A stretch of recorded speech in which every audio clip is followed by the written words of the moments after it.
пета, щом ти си решил да газиш пата, дай на пета. София град, душеяд, аз съм тая гад, аз съм тая гад. София град, душеват, тук всеки ми е свиден, тук всеки ми е брат.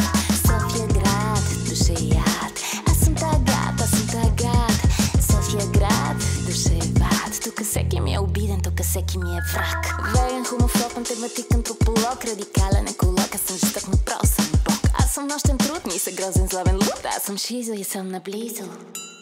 Смога на таряна, в медицинска марихуана, в скромната ти сянка, в твоята лична банка, в цигането в кашона, дет не голови закона и пичето, което ти чати срещу левче от телефона. Аз съм болната фантазия на фалшивата буржуазия, лицемерната куртуазия на богатата жена. Аз съм салон за красота, яко самота, грим, галерии, калмари, пепел от рози, кич, кампари. Аз съм лъжата, аз съм лъжата, аз съм лъжата, аз съм лъжата, в погледа на излъгано дете. Аз съм Витошки площади, аз съм стъклените сгради, в които се перат души. Аз съм ти, да бате, аз съм ти. Ти раздива катерушка, ти заплатка, ако слушкам и последния ми опит за живот между той страстял народ. Да бате, аз съм ти.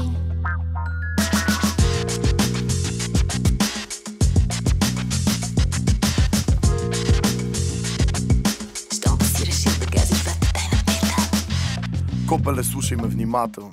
Слушай, ще ти кажа защо. Ако искате, ще има надежда, вяра и любов, захар и канабинол. Ако се бавате, ще има кръв и караминьол. Израснал в смоко месен от странно тесто, хляб съм и сол. Аз съм златен и нов, аз съм гладен и гол. Аз съм корумпирания катаджия, кой до сега събира кинти да изучи двете си деца в чужбина.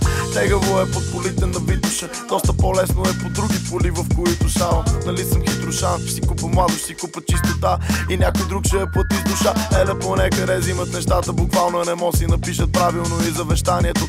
Идвам от майчин дом, дишал съм в Дружба едно, бил съм при кръстовището на Драган Цанков и Самоков, бил съм до Каблешков, до княз Борис и цар Симеон, където Фреди от Ира готви магическо агнешко. Хвърчал съм от летище София през терминал едно и накрая ме посрещат като Шиван Царо княже. Копеле, слушай ме внимателно. Гледай, ще разбереш веднага защо. Ако искаш, ще има надежда, вяра и любов. Ако не искаш, София много бързо ти дава урок.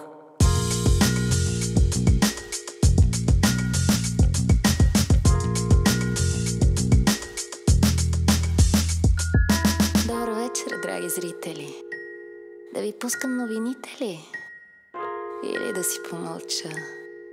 Така е хубаво след дъжда. Като съм тиха.